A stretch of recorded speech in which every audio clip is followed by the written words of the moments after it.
உலகின் ஒளியாம் ஆண்டவர் இயேசுவின் நாமத்தில் அன்பானவர்களே, நீங்கள் கிறிஸ்துவின் வெளிச்சத்தில் ஒளியில வெளிச்சமானவர்களாக மாற அழைக்கிறோம்.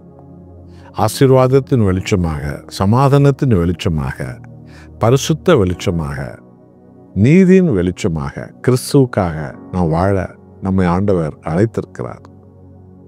45ஆம் சங்கீதத்தில் 7வது வசனம், ஆவியான தேவன் நமக்கு சொல்லும் செய்தி என்ன? நீ நீதியை விரும்பி அக்கிரமத்தை வெறுக்கிறீர். ஆதலால் தேவனே, உம்முடைய தேவன் உமது தோழரை பார்க்கலும் உம்மை ஆனந்த தைலத்தினால் அபிஷேகம் பண்ணினார். ஹல்லேலூயா. இதைதான் கர்த்தராகிய இயேசு கிறிஸ்து எனும் பரிசுத்த தேவன் இந்த பூமியிலே செய்தார்.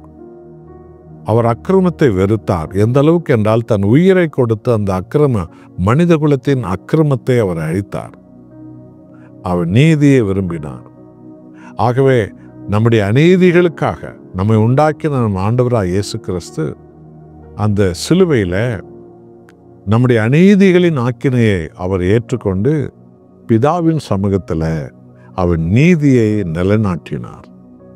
ஆகவே அந்த நித்திய ஆவியினாலே கிறிஸ்து உலகில் அபிஷேகம் பண்ணப்பட்டார். இன்றைக்கும் அப்படித்தான்.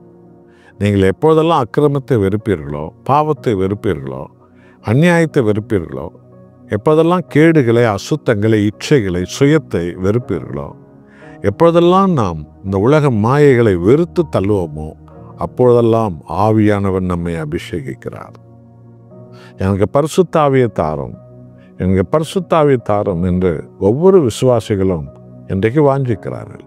அந்த பரிசுத்த ஆவியை நாம் பெறுவதற்கு நாம் பாவத்தை வெறுக்க வேண்டும், அக்கிரமத்தை வெறுக்க வேண்டும், அசுத்தங்களை வெறுக்க வேண்டும், சாத்தானுடைய கூட்டாளிகளாய் வாழ்ந்ததை விட்டு வெளியே வர வேண்டும், பாவ கூட்டங்களை விட்டு வெளியே வர வேண்டும், தாறுமாறு கூட்டங்களை விட்டு வெளியே வர வேண்டும்.